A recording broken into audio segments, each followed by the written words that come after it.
this is my personal spiritual belief, and I don't want to subscribe it to anyone else, but Yeah. I think we are on a fucking wild ride coming in. I'm 35 this year, 1987, harmonic convergence, moving into this world that's totally on decline, ecosystem collapse, and we're experiencing the transformation and turnaround, picking up the legacy of the indigenous people and hopefully being able to embody this ourselves so much that the next generations can live in freedom rather than in ongoing slavery.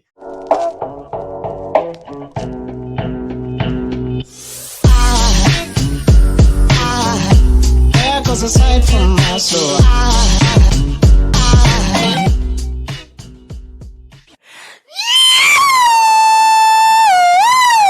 Welcome to the Inspired Evolution. Holy crap, it is a revolution here today. We have with us Julian Guderley. Julian, how are you, brother? Amrit, this is awesome. I love your intro. I love the high energy, the inspired vibe. I'm doing good. It's the evening here in Brazil where I'm sitting, and I'm just like really looking forward to dive deep with you. We are getting all the vibes today. Not only do we have Julian, but we've got him here from Alto Paraíso in Brazil. Man, it is so special to have you here today, especially tuning in from that part of the world. For those tuning into Julian for the first time, he is, okay, let's just tune into the superficial stuff for a sec. Yeah, I'll do the honors. He's a media and a content creator. Oh yeah, that means a lot. But it'll get, like, you'll realize in the podcast why I'm putting it this way. But he does work as a host, teacher, and a transformational coach. And I think therein lies the sort of rabbit hole that we're going to go deeper into. He's passionate about writing and learning from the wisdom of nature. Here we go. We're starting to get deeper in the rabbit hole.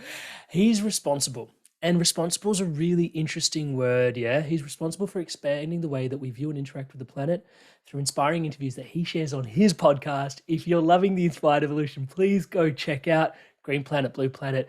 Amazing podcast, amazing conversations. Brother, thank you so much for doing this here with us today. Thank you, brother. I think it's my honor to be here with you and be here with all of you.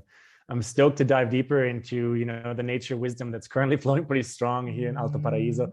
I'm so excited that you know this place. I had no idea going on this line that, you go to Brazil regularly. You've heard of Alto, and we just, before we hit record, we were just vibing on the amount of green that is around one here in the Cerrado Mountains. It's just one of the lushest places I know on the planet. It's incredible. And when you get to Brazil, it's like, it was just such a massive sort of, this place is green, like in its energy. And you see the flag, right? It's like green and gold. It's like, I start to get it. And Australia, when you come here, like the indigenous flag for Australia is red, black and yellow. And like Australia really is a red country. But I see a lot of green here because we live around a lot of nature. But then when you start to go to places like Brazil and you're like, oh yeah, that's green and my country's red, and it's interesting sort of feeling into just how lush Brazil really is. And just all the plant life and the creatures and everything that comes with that. Brother, there is so many places we could go in this conversation. I'm excited to see where we do go. But I just want to take a sec because we're both hand panners. Right there, yeah. And it's such a beautiful instrument. It's such a meditative instrument. It's such a forgiving instrument. It's such a welcoming instrument. People, like, I remember when I picked it up and I just started tapping a little bit and I was like, oh, this sounds good. It's like, this sounds better than my musical abilities even are, if I'm honest with you. That's exactly where that handpan met me. I was like, wow, I feel like I'm in that flow all the time. That's incredible. It doesn't sound like that when I play the guitar. Too many notes on a guitar, man. I committed. I got myself one and practicing. I mean, there's many layers to it, and to entertain the whole circle, I'm not sure if I'm quite yet at that level, but I'm gonna make my way there. It's a total pleasure to, let music, let rhythm, let that vibe that life has for us all the time, to let that inform my life increasingly. I mean, there's two ways I could go about music. One is I'm in Brazil, so there's like every single person is the best tambourine player on the planet. It's just how it is here. The rhythms are like actually insane, and not just rhythms, like offbeat rhythms, which like your brain is still trying to like, how do I even? And they're like, and you're like, okay. Literally, exactly. And then there's the other way to connect with music, and that's, I grew up in Germany, total global nomad since the age of 15. But where I grew up, many people maybe had that experience too. I was actually in a choir, which I loved because I love singing. It's just like, my soul comes alive. But choir teacher was like, "You're not a baritone or anything else," so like deep trauma, like little Julian's heart, I'm never And gonna so find the my handpan, place. exactly, the handpan is like the antidote to it. It's just like, Yeah. nope, you're musical, just go for it. As long as it feels good, keep playing. Yeah, it's really interesting to just reflect on that journey, and I promise we'll dive deeper into the green planet, blue planet stuff shortly. But yeah, even when it was actually Brazil that healed a lot for me in terms of, I used to play the tabla, which is I don't know if that's a hand percussion. It's an Indian instrument for the temple here in Australia. The temple was teaching me how to play, but it was so like indoctrinating and so rigid that it sapped the joy. I always had the joy. The teacher actually really wanted to teach me, because every time I'd watch him play, my eyes would just light up, and I was like, "Oh my god, I want to watch and learn how to play this." But then learning it was just this really monotonous, like heavy discipline and didn't it spark a lot of joy. It was very like, learn how to do this for years, and then don't actually explore your creativity. And it was actually when I got to Brazil that I was sitting in a community and they were like, "Drum," and I was like, "No, no, no, no, no, no, no. I don't drum." And they're like, "Drum!" Like, we can see your passion for it. And they gave me full permission to butcher their songs for like two Go or three for it. songs. And then eventually, though, there was this beautiful thing where like once I clicked in, it's like the whole community felt that I clicked in, and like it was special for them that they gave a brother space to go and find himself through music and click in with the community via the rhythms and stuff. And it was such a beautiful, like, everybody was like, "Yeah, you're getting it, and you're in, and you're in." And it meant so much to them to hold space for me to find myself in the music.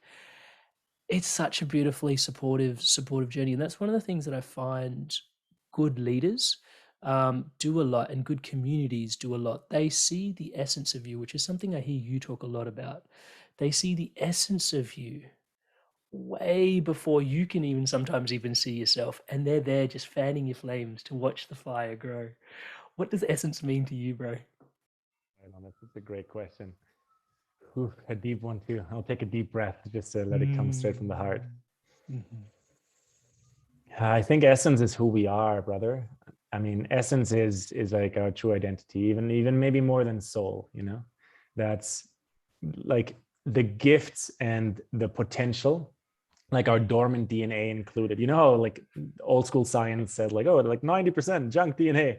And that's bullshit, right? Yeah, no. Surely nature, with its infinite wisdom, just put 99% junk. Yeah, exactly. And so that latent DNA, that DNA that wants to be activated, I believe that's our actual essence. Like it's the true version of who we are. And in our nimble human abilities at this point in time, leaning into this essence, connecting back to essence, understanding that, as you just said, the infinite intelligence of life is full of essence, right? When we connect to that way of feeling life, of connecting with life, with that omniscience and this omnipresence of this certain kind of subtle quality, everything changes. And so essence is a little bit of a, maybe a difficult word to define and explain, but that's where I would go with it. It's the intelligence of life itself and the way it expresses uniquely through you. And when I see people transition and transform from what they were taught to do and what their trauma tells them and maybe what their intelligent mind tells them, transition to what their essence actually wants for them, for me, that's like joy factor like 1000. It's just like right on, like hearts are shining, right? It doesn't matter if you're better at the tabla or the handpan than me. I don't give a shit, as long as I can see your joy, because that joy is what makes the world really, really a different place. And honestly, like you just said, green planet, blue planet. I know it's a podcast and it sounds all environmental, but really at the core of it, that's what my calling with this project is about too, is to continue to deepen our understanding of co-creating a planet that is created from essence, in alignment with nature and nature's intelligence. Okay. Thank you. Love you. Let's talk about that journey, because speak what's on your heart, Amrit. So And maybe this will weave into one of the questions that I was itching to ask you today, or for the listener to tune into, because following your work, it is so yummy to have you again and again go concept versus embodiment, concept versus embodiment, concept versus embodiment. Those that will tune into Julian's work, this is a consistent theme. It's like conceptually, this is what's coming forth.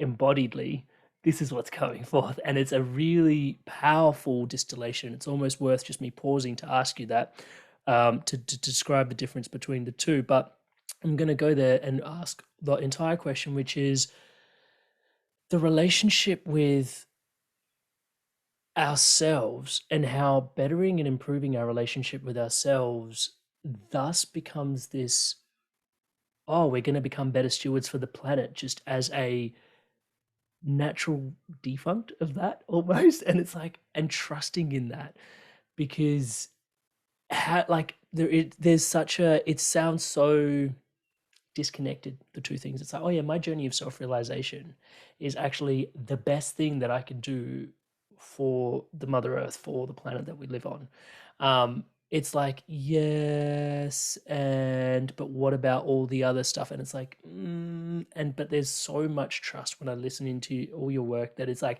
that is the path. It's like, find yourself, your truest self, the essence of you is honoring, is noble, is courageous, is loving, and it is the best steward for the planet.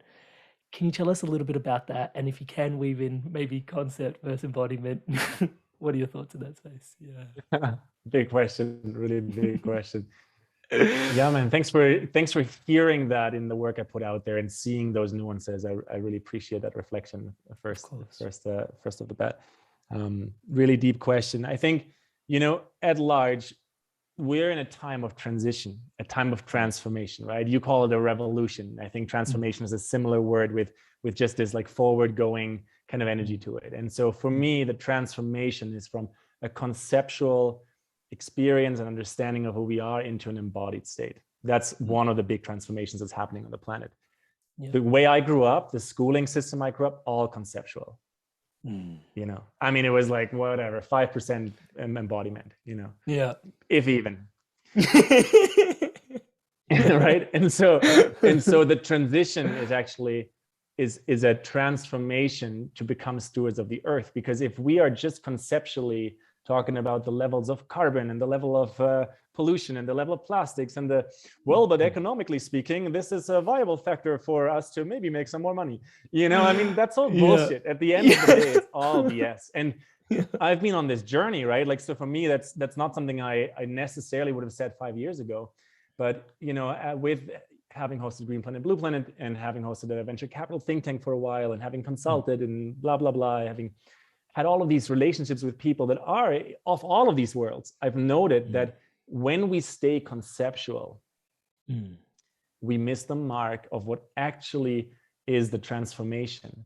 Because, this is this famous Albert Einstein quote, which I'm going to butcher, like that a problem occurs on one level of consciousness and the solution is going to occur on another level of consciousness. Very different level. Yeah. Yes. Yeah. And so in a nutshell, it's conceptual and embodied, because you can only, heal the planet by being a human that lives in integrity with the natural world around you.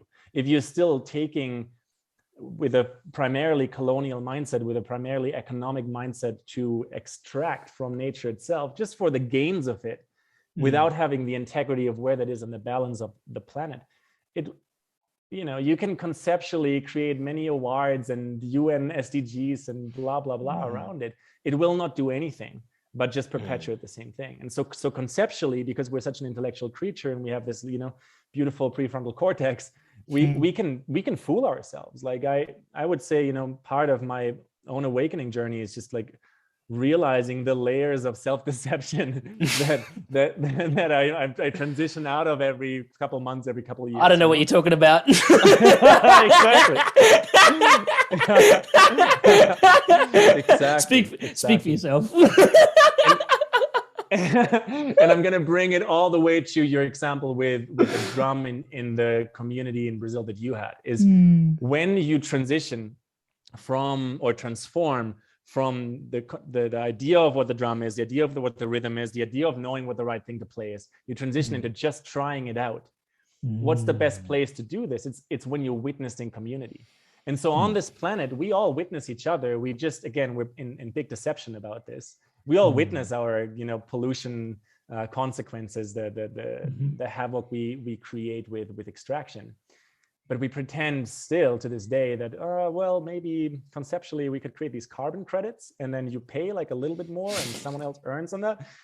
Again, I believe even all the way to carbon credits, that might still be BS, because what it's really about is that we create a relationship to our local environment in the global context, right? And so ecosystems are only as healthy as the waterways and the soil in this certain ecosystem, and then they inform the ecosystem of the entire planet. And so your example of the drum, I mean, that's the pathway of embodiment. The community holds you responsible. In fact, they call you forward. They say, we see your essence, come play with us. Now imagine, and this is kind of the whole, intention and the download and the reason why I just said, fuck, apparently I'm going to start a podcast. Imagine a world where that's how you start from the get-go. As a child, you don't get schooled and trained into these layers of deception to be a production factor in economy, but you actually start at the solution level of consciousness to say, no, wait a second, my embodied journey is the best I can contribute to my local environment and to my global context. And nature is my primary teacher. My curiosity is my compass, or my way of making experiences. And my community is my reflection. And so that's what I called in when I started Green Planet, Blue Planet. And, my journey is also letting go of that conceptual identity, of course. Like, of course I had, and maybe even still have, some layers of like a autobiographical identity. But again, that's all bullshit. It's all in my mind about, remember the early days of Facebook, what I would put out for others to see about me. That's not really who Julian is, though, right? Like, who you experience me to be is just as much me than what I'm pretending or trying to put out there. And so if I get measured by what the community, exactly, if I measure who I really am by how the community experiences me, I'm in direct relationship, which is embodiment. Much more embodied. And then, then we're, you kind of got me on a roll here where the lessons start, because basically then making mistakes is just part of the path. Conceptually, I want to be perfect, man. I want to be like healthy and good looking and have money and do all the things and blah, blah, blah. But that's just conceptually. In reality, if you spend a week with me, you'll see where I shine, and you'll see where you're like, oh, this dude still has to grow in this aspect. And I like how he does that, but this other thing, I'll do it differently. Because that's how we are as humans. We're not meant to be machines. We're meant to be on an embodied journey and witness each other and love each other into becoming, more embodied. Yeah. Wow. Thank you so much for sharing that. Question that comes through for me in that space, and I didn't actually expect us to go here, but we're both fathers. I've got a little 8-month-old, so it's been sort of like very present for me recently, especially because he's going through his regression and he's not sleeping, and that means I'm not sleeping, and we're totally connected. Bless his little cotton socks. But yeah, so one of the things that's going on in there is we talk about imagine, and this was what you mentioned. Imagine if you were learning to be embodied, or held to witness as community, for your essence to sort of come through from that early on, like just learning to do that. And, I often say this, we're blessed here in Australia, or even in Melbourne, like to have such potent community around us, thanks to the Inspired Evolution, thanks to, so many amazing people that are just invested in the similar vision that we've got, touch wood, that like half the work is done. Like, he's going to grow up with a really solid community around him, similar to what you're experiencing in Alto Paraíso, similar to what we've got here. But one of the questions that emerged for me is, and this is something that I don't think we sort of shine enough of a light on, is even for people such as yourself and myself, and this is going to sound egoic, but let's just park that for a sec, for us trying to be solution oriented. Yeah, and even just my son's essence, let's say, trying to cultivate the solution oriented sort of frequency, that Einstein quote about sort of being on, the problem is created on one level, but the solution's on another level. by the way, just slight tangent, this was the first time I recognized that that level doesn't have to be higher. Actually, you could drop in a level, yeah, because embodiment could be lower and grounding it. Anyway, that was a really cool drop in for me. That's something I'm taking away from today's podcast myself. So am I now that you shared it. and in that, like recognizing that trying to be solution oriented. Yeah, we've got the solution oriented and trying to support that with the embodiment. Potentially, or not even potentially, actually, I can identify it with my own system, and happy to hear your thoughts on this potentially as well. And it's a bit of an icky topic. That's why I'm taking a long time to ask this question. But the trauma that comes from being solution oriented, interfacing with a world that potentially is not assuming the responsibility and is consistently perpetuating problem-based thinking, and trying to reconcile the two within your system, trying to hold a frequency and an essence, and that is your truest self, when everybody else is potentially, and not everybody else, but there is so much of the consistent programming that everyone is subjected to that is further perpetuating the deception, the trauma that comes from that, and the challenges that come from that. Even just you hosting a podcast, Green Planet, Blue Planet, and the conversations you get to have and the inspired heart that's in there. And then we walk out back into the 3D world and sort of go, okay, and this is how we've got to navigate this. The challenge between our essence interfacing with the environment that we're in. Can we speak to that a little bit?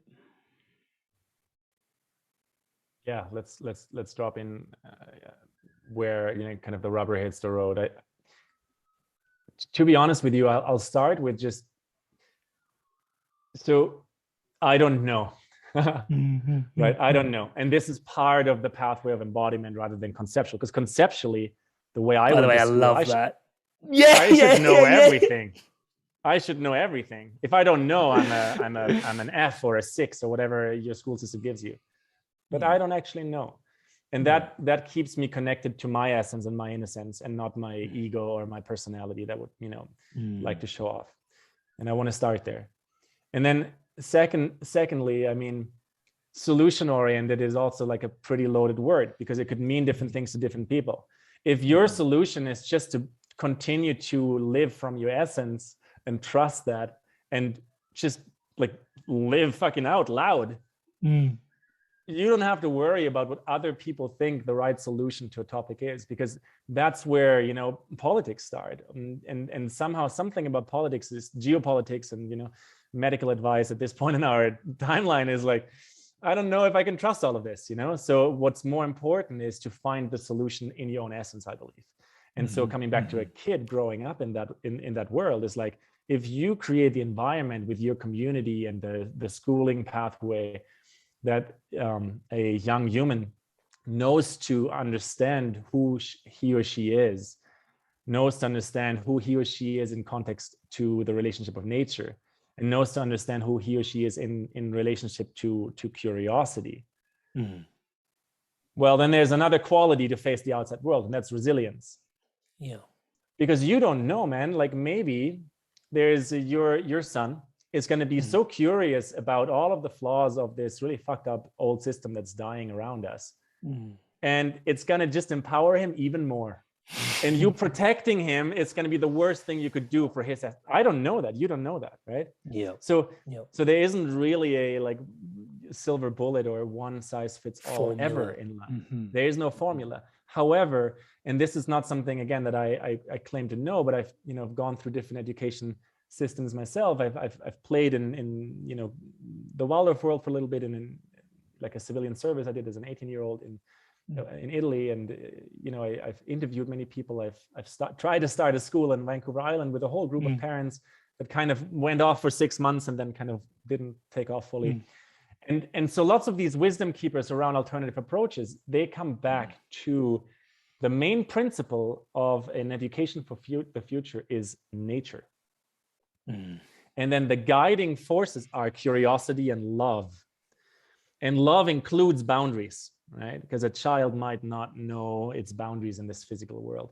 But if you're nourished with love and your curiosity is rewarded and put in the context of this world, and you are learning in nature, under the sky, with the earth, with your bare foot on the ground, your own system will boot up. I mean, this is what we all are experiencing as adults now, as we're going to plant medicine ceremonies or sit in communities or learn at events.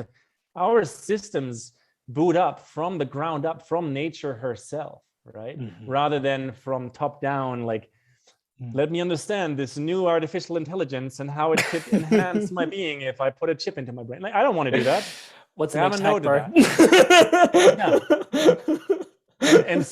And so the booting up is the point that I'm wanting to make, is what you can ensure as a parent and with your community, and maybe even with the school that you, or the unschooling that your child goes to, is that booting up happens. And I mean, I assume that you don't want to control the life of your child anyway, and so at a certain place there is just surrender. I mean, it's going to happen as it's going to happen. And, you know, especially about trauma, or I can use another word that makes the same parallel, but I don't think if two enlightened parents educate a child, the child will be without trauma.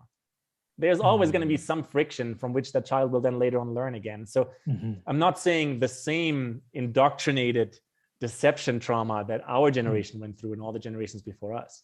But there's always going to be something that's friction for more growth and learning, right? Just like life is not all good vibes. Like, I love being inspired. I love being like super happy and have positive emotions, but I'm not that all the time. And to pretend that I am, I don't think it's going to help anyone. And so allowing a child to go through that just as much, which it sounds like he's demanding it right now, with me like, yo, Dad, I don't want to sleep at all. Right? I think that's part of building the resilience. And, you know, just to go from education for children, for what you and I are dedicated to, which is lifelong learning on the other hand, like as a lifelong learner, that's the same tools. Like, can we just become more resilient? So I'll give you an example with the outside world. Right now, in my experience, I'm in Alto Paraíso, the Cerrado Mountains in Brazil. It is divine and serene here, crystalline waters.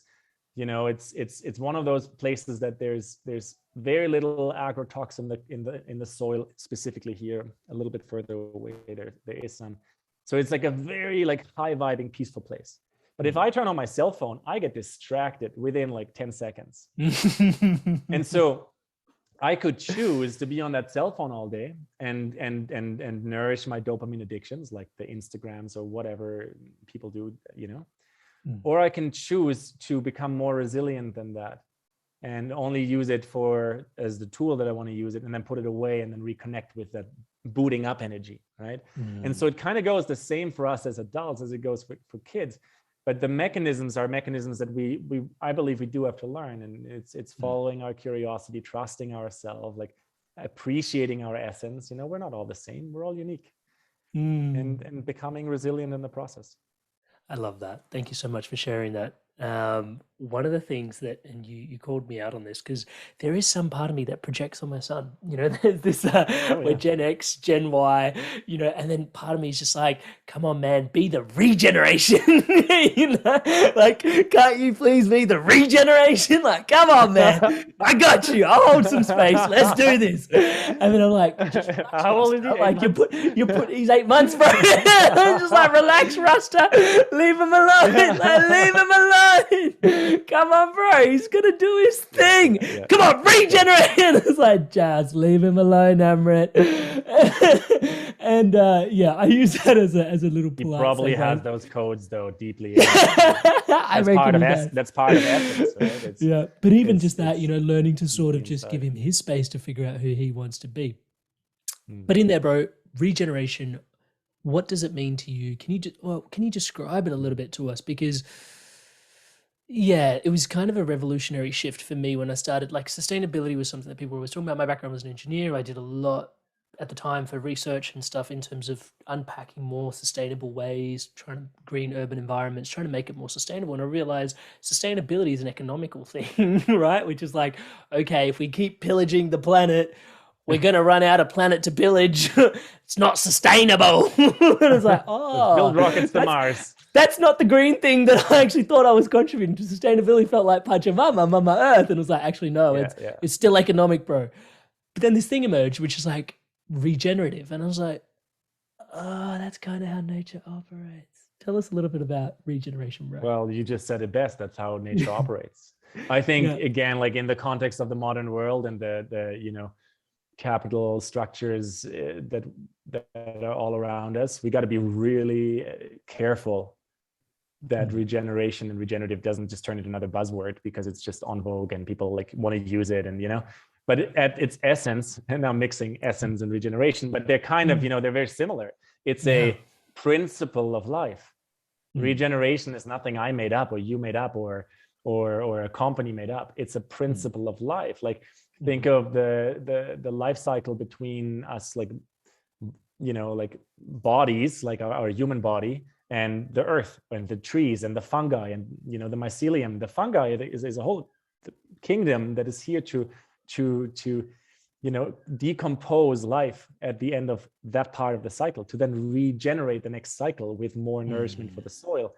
And so it's like it's kind of like the economic cycle of the planet itself.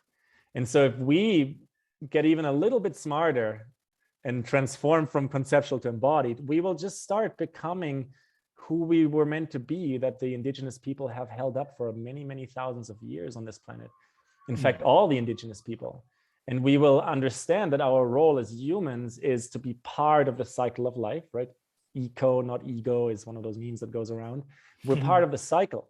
And in that cycle, regeneration is a process. And that process is something we can attune to, live with, and operate from. And so I think that's maybe like the shortest way I can put that into context. I love that. Thank you so much. And one of the things that, when I feel you describe it that way, I can feel the kind of reconciliation that's required within my system to sort of come back home to that. And when I think about it, I find myself challenged if I'm open and vulnerable about it, because there is this world of technology that's emerging. And I do run the risk oftentimes to sort of demonize technology, but I've heard you speak to it, and it's not. The intentionality is everything. It's a force for change for good, but then there's also the indigenous ways that you reflected just then is, learning to live in deeper connection, like you said, boot up, Mama Nature, like connecting, honoring what's there. So it's almost like, do you feel that we're sort of bridges to try and learn to how to reconcile those two things, and also in the process our relationship with the earth? What does reconciliation sort of mean to you? We're not shy of huge topics today. This is great. We're inspired and evolving, bro. Yeah. On the green and blue planet. This is what we signed up for, you and I. Yeah, man. So really big question again. Yes, nature and tech, there is a place where they meet. And I'm going to try to explain that a bit more. There is a part of technology as we know it right now that I would also not demonize, but definitely say no thanks to. I am on this planet to be an organic being, and I don't want to become an artificial intelligence or a robot. Thank you, no. And you can choose, and so that's one part of it. I do also believe that the tools that are currently here, I mean, we're having this conversation via our laptops, our computers and cell phones, and people are listening on cell phones. So the tools that are here that are currently actually like quite literally enslaving us into like these dopamine cycles and addiction cycles, these same tools can be used to free ourselves if our intention and our action is in integrity, right? So like imagine Instagram and Facebook world that wasn't designed to sell your digital imprint, but to empower your digital imprint. I mean, it would be that simple. Anyway, so there's that whole area, and we will have to build this together as people. And in fact, I've interviewed people, and I know you're in touch with many people that are doing this and are wanting to do this, right? And so that's one part. But then reconciliation is like this huge word and this huge topic, because like, yes, like, there's a dying world here. There's a dying system, which is the colonial system, but that colonial system has left a trail of destruction behind it, literal killing. We're killing animals by the hundreds of millions every like month or Mm-hmm. more, maybe even. We've been killing each other as humans. And, you know, I mean, I grew up in Germany, I had to reconcile German history as a child in school. And, you know, I'm by no means think that that's a topic that's over at any point. You know, it's crazy what's happened on this planet. And maybe not all of our history as it's being told is totally factual. Maybe there are some hidden chapters, but reconciliation will still be our, you know, it's going to be our responsibility to reconcile and to forgive, to be responsible, to come into the ability to respond to what happened in history and come into right relationship, which is an indigenous phrase, right? Like the idea of all my relations. And so, yeah, I believe reconciliation is a huge part of our generation. And from there, we move into regeneration, which again, it's a process of life itself, but maybe your son's generation is going to be the gen regen. And so I don't think there's going to be real regeneration without reconciliation. And, you know, when we talk about the cycles of nature and like booting up, like we said earlier, you know, that sounded really, really awesome in the moment, but also nature sometimes is just massively slow or incredibly destructive. And so it's also learning to live with those cycles. You know, we said Alto Paraíso a few times. I love being here. These last 3 days, I basically did nothing. And it feels uncomfortable at times because it would feel so much more comfortable to charge at something. But if I charge at something from my conceptual mind, I'm basically another colonializer. Right? And then being in a male white body from like born in Germany, like I got to be really conscientious about that because people see that really quickly, you know. And so there's so much in there, you know, and it all comes back to, for me, how we live in relationship with ourselves. Like, are we building an autobiographical conceptual idea of what life is, or are we embodying a journey? And on that, we're vulnerable and transparent and like we make mistakes. And then in relationship to earth and in relationship to community. And I believe that's all already happening, even if someone doesn't agree with what I'm saying. I believe that these relationships, they simply are so. We can just become aware of them and then form them as we step in and step forward. Brother, thank you so much. And maybe, sorry to add one more, because now it's circling back to nature tech, right? Yeah. So I hope, like, ojalá, as they say in Spanish, like fingers crossed, man. Like I hope that this technological layer that we're currently surrounded by, this like black goo plastic shit, that I mean, on the big level, like, where's the fungus that eats it? We need that fungus. It exists. And then step two, like, you know, even the internet we're talking on today, like, maybe that's going to collapse one day and we're going to create a peer-to-peer internet that actually allows us to have sovereign ownership of our data. Like, you know, and then when it comes to the nature element of tech, again, nature does all the things. We are part of nature. We just have to read what nature is doing. Nature has a perfect banking system. Look at the forest. Look at the nutrient exchange of trees and mycelium to help each other grow, but also to help yourself grow. It's like a symbiotic reciprocal relationship. We could model many of our technologies after what nature is showing us. And I think we're on that pathway, but we're also like at just after the apex point of this, like, you know, like black goo, weird destructive society. Like we are paradoxes, you and I. We were born into that world and we've done all the bullshit, and then we're like, whoa, this doesn't feel good at all. Right? And it doesn't feel good in relationships. The essence either. starts to scream rage against the dark night. Plastic goo. Definitely. Yeah. I'm glad you know what I'm putting down here. Like, yeah, absolutely, bro. Thank you for sharing and speaking to it. One of the things that just dropped in for me in such a potent way, and I thank you for this deeply. The all my relations piece. Call it naivety. It was always the people. I just dropped into, it's not just people. It's all my relations. with my earth, with my water, with my fire, with my wind, with my breath, with my body, all my relations. And I think if I pull at the thread that's coming to me at the heart of that is responsibility. And I noted there was something about when I first read your bio, kind of to just flick back into the conceptual for a sec and then come back into the embodied. Yeah, Julian is responsible. And I remember just reading that and I was like, he's responsible. And I was like, responsible. And just something about that choice of word and having followed your work and then going, that wasn't an accident. Like it was intentionally placed there, that word. And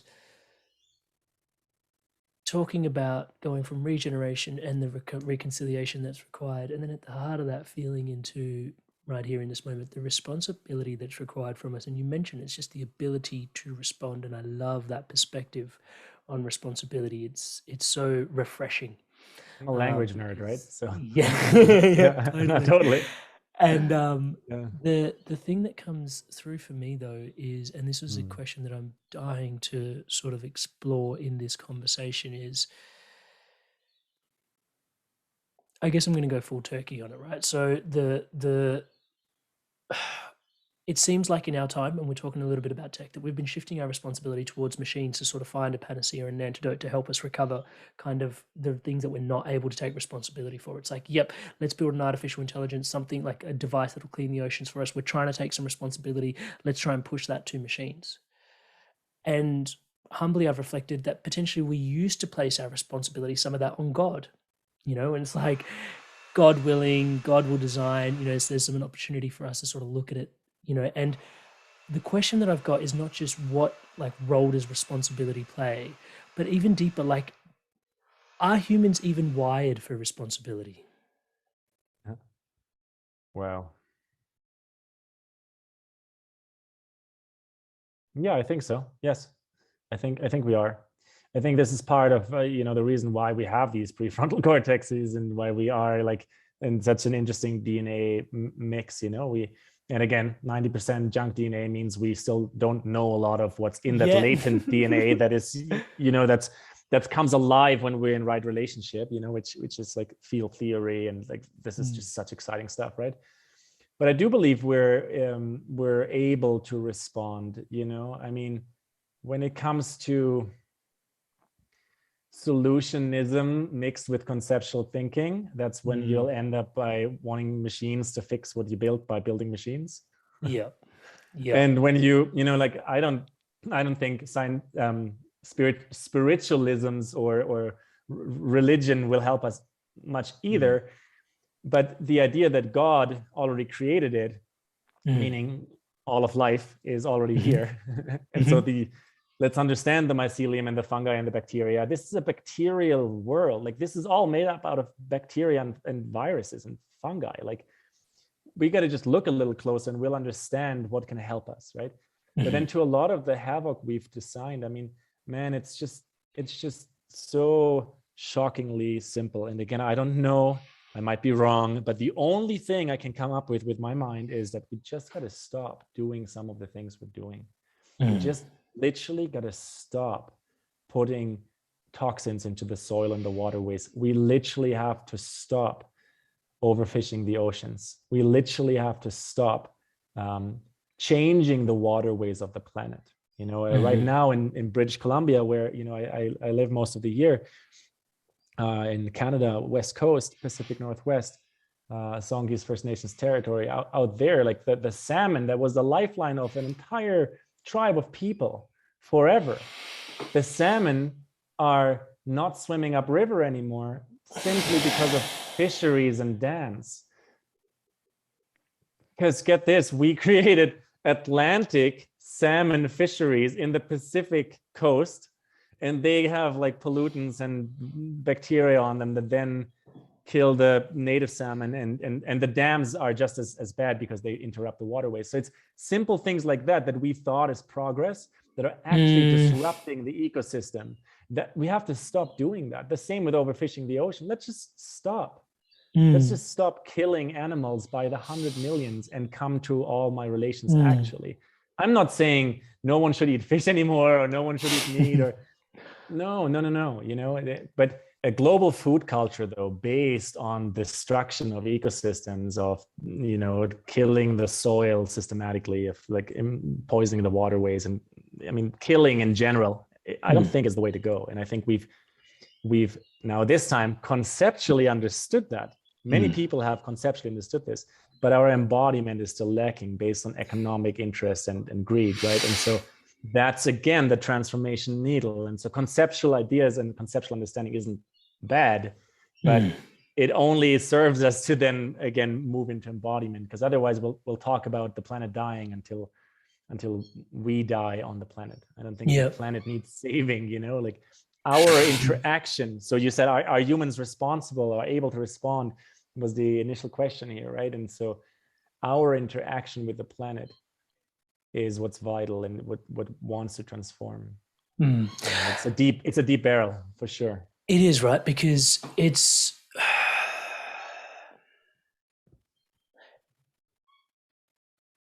so hard conceptually, only conceptually, so hard to take responsibility for everything. Yeah, to take, like, it's like the minute I start looking at, like, you know, and there's this trip that happens when you start going down the path of like towards self-realization. You start to awaken and you start to sort of realize things and say, okay, I'm responsible. And actually, potentially, the outer universe doesn't even exist. The fact that I see the sun, but it's my eyes, and I've only ever seen the world with my eyes, and it's happening out there, but in these eyes, is it even happening? And it's like, holy crap, I've got to take responsibility for everything. And it's like, but then there's people dying in Africa from diseases that I can't even want to think about what the consequence of those things looks like. Like a third of the planet throws its food out, like literally throws its food out. And there's a third of the planet that doesn't have food. And I start to look at this and it's like, okay, like, how do I even begin to take responsibility for that? Because in my heart of heart, conceptually, I just like to take that, click and fucking drag and put that over here, you know, just so there's not starvation on, like, you see the way you've just framed all of this is perfect for this conversation, because it brings us back to the very beginning of the idea of essence, right? So if you try to conceptually solve this and conceptually take responsibility, you will end up disempowered. And then you're more receptive to a lower vibing solution for your own life path, right? It's like, oh, well, maybe I can't do all of this. Let me just make like $10 million and buy a third car, whatever it is that comes to your mind. I would, you know, don't want to go into conspiracies or rabbit holes, but I would say it's by design to disempower. That's why our real mission is to empower all individuals to express their unique gifts into this world.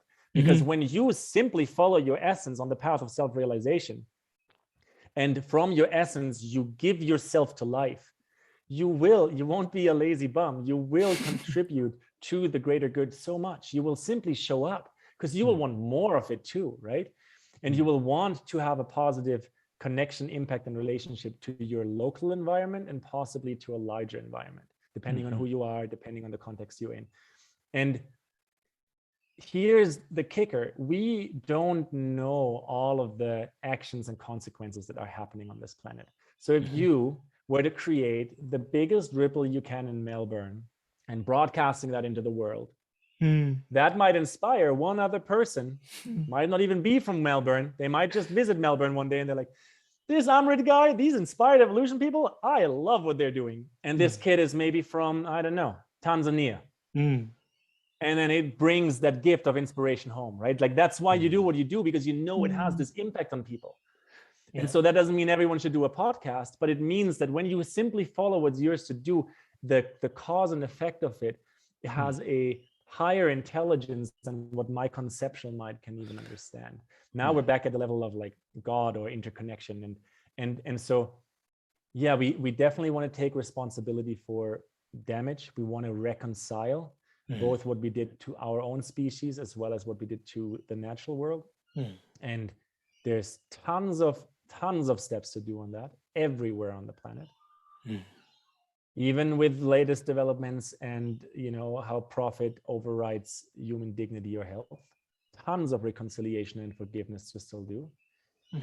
But then as we're saying yes to that process and we're committed to that process, I believe expressing from your essence is the best remedy you can gift to the world, because then as you come alive, more people come alive. And as we have people that are alive, we're starting to embody a planet that is in more integrity. Now, I'll share one pragmatic caveat, okay? Please. It does mean that what you do and what you consume and how you interact with the world, you, Amrit, and me, Julian, has to come into alignment and integrity with our values. And that has been really fucking tough in this world over the last 20, 30 years. I said this a little earlier. We're in a paradoxical time. Yeah. Well, the beauty is that where the paradox is, there's also like a lot of gold. Yeah, this is that trauma that I was asking about, that like when I couldn't frame it. Yeah, please, yeah. But like, yeah, man, I mean, this is my personal spiritual belief, and I don't want to subscribe it to anyone else, but I think we are on a fucking wild ride coming in. I'm 35 this year, 1987, you know, harmonic convergence, moving into this world that's totally on decline, ecosystem collapse, and we're experiencing the transformation and turnaround, picking up the legacy of the indigenous people and hopefully being able to embody this ourselves so much that the next generations can live in freedom rather than in ongoing slavery. And in that process, people like me, we're total walking paradoxes. I am a walking paradox. To come to Brazil, I have to take an airplane. I'm local everywhere and nowhere. I've been a nomad since I'm 15. You know, because I understand my role as who I am, not what I should be. And so I can reconcile the paradox as well. But for example, I don't eat meat, not because I don't believe people shouldn't eat meat, but because I don't want to participate in that killing industry at all. And so it's just a no for me. You know, I eat meat like once a year when a friend who has his own farm and kills his own animal does that. I'm you know, sometimes I'm inclined to say yes to like honor that relationship, but I don't want to contribute in any way, shape, or form to the killing industry that is agriculture on this planet, and food culture. And I sometimes still eat fish. So again, the paradox gets bigger here, because I could just say no to that, right? And so these are the things. That's why I said a few times, like, we all make a lot of mistakes still, like me included. Yeah, that's a continuous alignment to find and bring into embodiment. And you know, like maybe 30 years ago, people didn't know that, you know, we shouldn't put this certain kind of ingredient in the spray bottles because it creates like havoc in the ozone layer or whatever. And then we fixed it and we stopped doing this, right? Random example. I don't even know if that's a total true example, but it's a good example to showcase.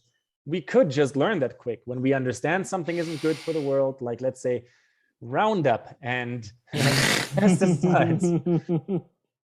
Let's create laws, right? Pragmatic step. Let's create laws that allow nature to represent itself in court, already happening in New Zealand and in Ecuador and in some, you know, projects, so that a company in an economic interest cannot override legally, is not able to override the representation of nature, the waterways and the soil. Now, if we do this over 5 years, 10 years, possibly we could move out economic interest over the soil health interest on this planet. Maybe it takes longer, but it's stuff like that that we will have to do. To come back to your question about like, how do we reconcile? What's our responsibility? How do we even show up with all of this? Yeah, man. I mean, that's the best I can give it today. This is what's, you know, it's not what I came up with thinking about it though. Again, it's not conceptually. On my path, these are the answers I'm starting to see. And people like you are actually powerful mirrors for me, because I can see that you're seeing similar answers come into the field. And other people like us and some of the pioneers in science and, you know, like medicine, they're seeing these answers come in. Like people like Dr. Zach Bush, for example, who's like surveyed what happened to the soil and to, you know, to the gut biome of the people and autoimmune disease. And it's just like, well, this is some real research. I mean, this shit should be mainstream knowledge within a year Yeah. if it was for me, you know. Yep. And that's the mission that I feel like we're both on as well. Thank you so much for that reflection. And it is such, there's a part of me that's tempted to end the podcast on the mic drop because I feel like we're there. But there's, just before I let you go, I do want to just spend a couple of moments reveling on just the journey of the podcast. We were talking about this a little bit at the beginning, just to sort of lighten the load a little. Yeah, man, it's been my most epic personal development. You mentioned lifelong learning. It is, it's a total trip. We talk about, responsibility, and even just the fact that, is reality even happening out there, or is it just my eyes seeing the world? And I often trip, and I'm like, so one of my favorite things to do is conversation. I get to have conversations with amazing people on the other side of the planet, like yourself today here. And the side effect is I share those thoughts with people, and we collect a community around the positive transformations that are underway. Like, what is the downside of this? And it's like, wow, it's been such an amazing journey. It's been such a blessing. But one of the things that I wanted to sort of tune in with you around today was, I remember this Ram Dass quote, and he started his talk with, "I'm acutely aware that those that know don't talk, and those that talk don't know." But I loved it today because you're like, yeah, I don't know. That's me embodying, actually. So that really brought that home for me. But this conversation around peace and change, silence and conversation. Peace, change, silence, in conversation. And sort of the dance that I imagine both you and I, because I'm just speaking from my experience, have to interface with. There's that everything is perfect. It is nature. It is, with nature, generally everything is perfect. And when you drop into your silence, we're there already. But then there's these conversations which both I can imagine, or speak on behalf of myself, I feel really important to have for the change that's coming, and the change that we wish to see in the world.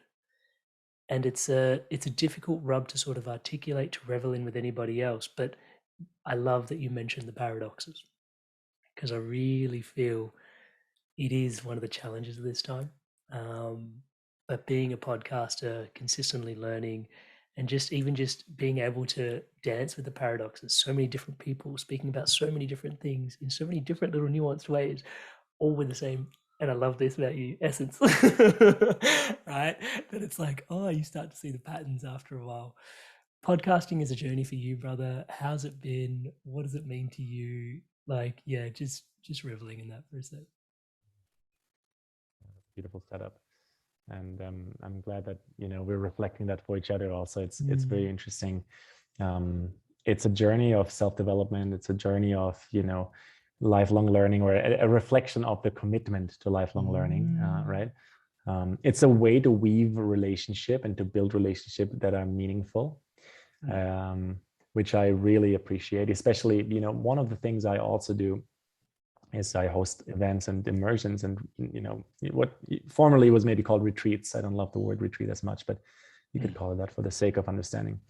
And in those retreats, for example, I often teach much less and let the framework teach. So we have silent days in those experiences, right?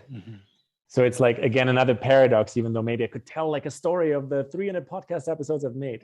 I don't need to necessarily carry that everywhere. I can do that over dinner if someone wants to know. But to come back to the podcast, yeah, it's also been a way to learn to ask really good questions and to continue to get better at that. Because since I don't know, following also Ram Dass's setup there and quote, since I actually really don't know, man, because the future isn't written. The future is being created by those who are dreaming it to be. Now we could follow the dream that is dreamt for us. Hint, hint, look into our mainstream media. There's a dream being dreamt for us that has many people in a like hallucination and in a lull, or we can become active participants in the dreaming process. And then there are patterns of what's likely going to happen in the future. but really it's not set in stone. And so my personal understanding of how to interface with that is to ask open-ended questions. It's something I coach and teach with as well, is open-ended questions that you hold in your consciousness over days, weeks, months, sometimes years. You can journal with them, you can take them to specific power spots, etc. But open-ended questions are a great way to practice listening. And so maybe that's a bit of my share about podcasting. It's also been, today you interviewed me, and so I get to just share as much as is in me today. But often in podcast episodes, I give my best to be the 20 or 30% of the episode, so that the person I'm interviewing can shine, because I want to become a better and better listener, not just in the interpersonal, for sure, also in that, but I'm practicing it in the interpersonal to become that for life. Because, and I know it sounds really deep, and it possibly also is, but because it's actually a difficult process. That's why. Yeah, you understand that, right? Like all my relations. Yeah, man. Like when I go out there into this beautiful world of Alto Paraíso right now, I could listen to what my role is, or I could assert my role, colonialize my role, project my role. And the temptation to project the role based on what people kind of give you a feedback you should do, or what your skills are, or what your bank account can do, is really high. Especially if I spend my whole day in headphones and then on my cell phone and have like an agenda. And I don't want to demonize people that are really busy. Like, for some people, that's just the right thing to do. But I had the deep desire to create more listening in my life, to nature and the rhythms of nature, and to people that I specifically wanted to call into my life. That's what podcasting is for me. I can call people into my life, right? And with that, I'm understanding that, this is kind of like the through line, like the through line beyond the portal that is the paradox. Because I'm at the paradox and the paradoxical door all the time, right? But when at the paradox, you surrender and come back to listen first and connect to essence, breath work, silence, journaling, simply going slower. If you got to go fast, life will tell you, you'll know in the moment. You don't have to always go fast. Like, we don't need a hyper caffeinated society. We actually don't need that. And I love coffee, don't get me wrong. Yeah. But so that's the process. And I hope it was clear how I kind of, found my way there. That's the process. That podcasting is a reflection that allows me to practice this. And 300 episodes that are out there, literally just episode 304 or something is what I recorded earlier today. They're like a library of conversations around regeneration, around self-development, around, these ways that we're growing as residents and stewards of the green and blue planet. Yeah, it's really inspiring as well. I find the listening piece is such a massive piece, and I honor you for reflecting that back, because even even in my coaching practice, it's hard to articulate this to people, but that haven't had the embodied experience of it. But like, even in today's conversation, we went from regeneration, and there's like that thread of there's some reconciliation at the heart of that, and then in the reconciliation, it's like, and there's some responsibility at the heart of that, and sort of learning to listen in such a way that, learning to find, and I'm definitely still working on it. This potentially runs the risk of me sounding like I've mastered something, but like learning to listen deeper in terms of going, okay, what is the thread that is the gooey part of it? And even just listening in a way that, I often found there was, initially I would rock up to podcasts and have prescribed questions, and then every now and then there'd be this, don't ask that question, bro, don't ask that question. There was like this like in a tabooness that would rock up, and it's like, don't ask that question, that might offend that person. And then like once or twice I was like, bunch and then ask it, and then it was like, wow. And like the whole podcast went into like the conversation went into such a deep, when I was learning to listen to the other person, to see what was even listening to emerging within me to ask, and just kind of going, okay, I'm going to try and honor that and see what happens, and learning to listen to the dynamic between the two. And I love the way you described the potency of listening. It's helped so much with my coaching practice as well. And I think the big takeaway again also for me today is also, yeah, just the listening to the world around me, all my relations. I'm gonna add one more thing. We didn't really get to talk about this a whole lot today, but shameless plug at the end of the episode here. So there is a new project that I'm putting out with one of my friends and business partners. It's called the Breath Portal. It's a course, a breathwork course, and it's not breathwork the way that most of people that have listened have experienced before, but it's a fusion of everything we've learned about breathwork, from Kriya Yoga, Kundalini Yoga, Hatha Yoga, Pranayama, breathwork, holotropic, Wim Hof style. We've condensed this into a 7-day and a 21-day course. It's about to launch, so it's awesome. Good to plug. But the reason why I'm mentioning it is because breathing and the active engaging of breathing is what opens the space for me. This is how I've learned it, through yoga and through the role that yoga has played in the last decade of my life.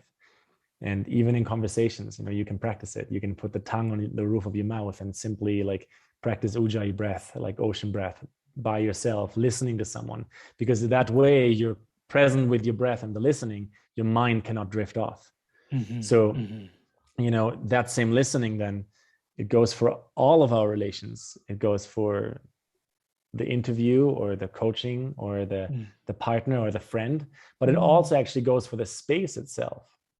So if you're in a group of 12 people and you're at an event or an immersion together, you want to regularly just breathe and listen to understand what's in the field here. What are these 12 people feeling and thinking and wanting? Right? Otherwise, it's just me projecting my desire and my thoughts and what I've learned in the past. But that was fun till a point. And I'm also not a master at it, right? But I'm very committed to that practice. And I've learned that, just like with languages, I don't worry anymore if I do it wrong either. I used to worry that you end up looking bad if you make mistakes. It's okay to sometimes be the loud guy in the room. It's okay to sometimes be the obnoxious person, or to be maybe even the silent person that doesn't say anything. But can we connect to what the space informs us? Because that is like latent DNA level field theory stuff, right? Like the field is talking to us because we're one with the field. The earth is talking to us because we're one with the earth. I want more of that stuff, man. Yeah, and learning to cultivate that through the intimate setting of community to the global conversation. Exactly. Brother Bear. Podcasting is a small reflection of it. Brother Bear. It is such a pleasure to have you here today. Thank you so much. Thank you for sharing yourself so abundantly, so openly, so vulnerably, in all your I don't knows, and being willing to go there and going eco versus ego. And man, just really, really, really appreciate you showing up fully and being here and doing this with us today. I know it's not just today's conversation that I get to thank you for. It's the lifetimes of work that you put into this. It's a journey. We're all on it, and we definitely haven't mastered it. We're on that path, but just honoring you for your walk and all the work you've put into it this far, and just having this, affording us the opportunity to revel in this conversation. I will say, one of the guests I've had on, Stephen Jenkins, and he sat with a lot of people that were transitioning from life to death. And one of the things he said is that we actually took for granted our elders, and there's a dying breed of elders in our society, and that a lot of people just grow older, but they don't become elder. And the question I asked in that podcast was, how do you discern becoming an elder versus becoming older? And he said, that's actually very simple. And I was like, okay. And the response he gave in the podcast was, the question is, what did you know? 2-part. What did you know? And second part, what did you do about it? And it's your response to those 2 questions in sequence that determines whether you just grow older or whether you become an elder. Now, humbly, and again, I don't think we've mastered it, but I do see a massive reflection in yourself and myself in this passion to at least have some sort of stewardship and become modern elders. So just honoring you and witnessing you for that. So thank you so much, Brother Bear, for all the work that you Thank do. you I'll so put a much, link Amrit, to all your for stuff in the show. thank you so much for having me. And I want to, like, receive the compliment and also give it back to you, and the work you put out there and the joy with which you show up, and the like empowered, inspired, loud energy. It's so refreshing, man. It's so refreshing, and it's so good. It's exactly what the world wants and needs is more people lit up. And so I'm super stoked, honored, and grateful to be on your podcast. Guys, links to everything that Julian's been talking about today, even that breathwork thing. I'm going to try and get that link off you. I'm going to chuck it in the show notes below so we can, just continue to keep you inspired and evolving, and just keep honoring the green planet and blue planet that we call home. Viva! Hey guys, if you enjoyed this video, give it a like, leave us a comment, and if you want to stay in tune for new episodes launching every Monday, hit subscribe, and I'll see you in the next video. Stay inspired to evolve.